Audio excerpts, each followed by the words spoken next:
Now, when an educator wishes her first child is a daughter, what does she do when physicians detect unusual features even before birth? Find out in part 1 of Dejanay Gordon's story as we continue to inspire Jamaica. Reach out and touch somebody's hand. Make this world a better place if you can. 3 months into her first real paid job in the classroom, filling in as a trained teacher, Deborah K. Stewart found out she was going to be a mother. Well, while relaxing to take on this important role, she had one wish.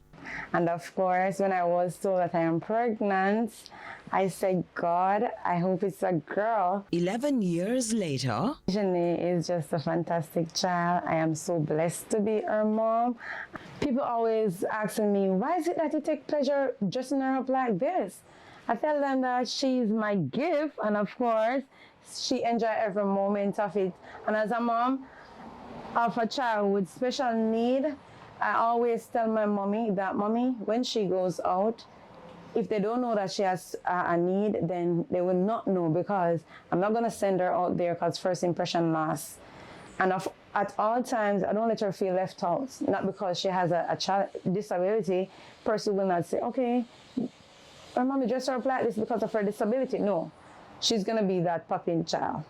She's the popping child. Yes, she is the popping child. I love it. At all times, yes. I said you must always stand out.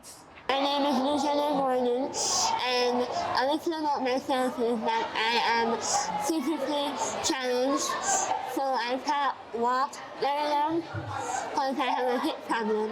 Dejanay is an exceptional child, a teacher's profile student. You see, she's bolstered cheek to cheek at home by the strength of 2 women, the younger surviving a first pregnancy complicated by emotional uncertainties. The doctors were not clear. They were just sending me to do a lot of tests. They wouldn't say anything.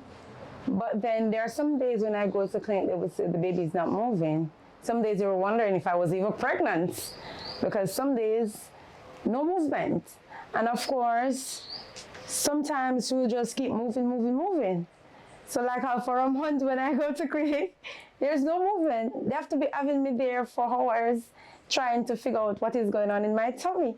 And of course, when they did figure it out, it was close to birth that they said it to me. What did they figure out? They said that the baby will born with some abnormality? Yeah, or I think that's not even what they said.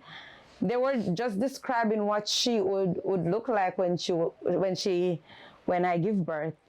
And what was that description? So at one point they said, I know you are young, but you will realize that there will be 2 splits and her legs will turn. All right, so they didn't give me a name, they didn't give me anything at that time, and then I was worried because I was at my first child, being so young. How old are you? I was 23 when I gave birth.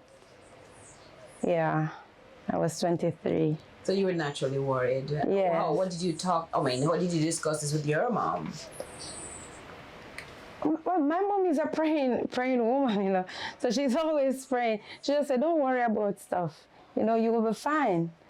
Yeah, but I was worrying because I don't know what it was. So at one point, I remember I went to the clinic and the nurse said, nothing to scare you, but do you know what I think basically she was basically saying the spit will look like a rabbit.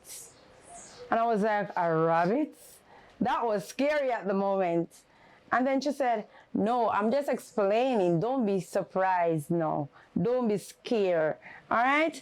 But then I trust God. When she was born, I did C-section. The nurse showed me her.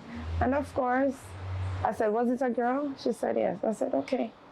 I said, from it's a girl, then I'll work around it. The diagnosis and moving beyond the physical next time. Reach out and touch somebody's hand.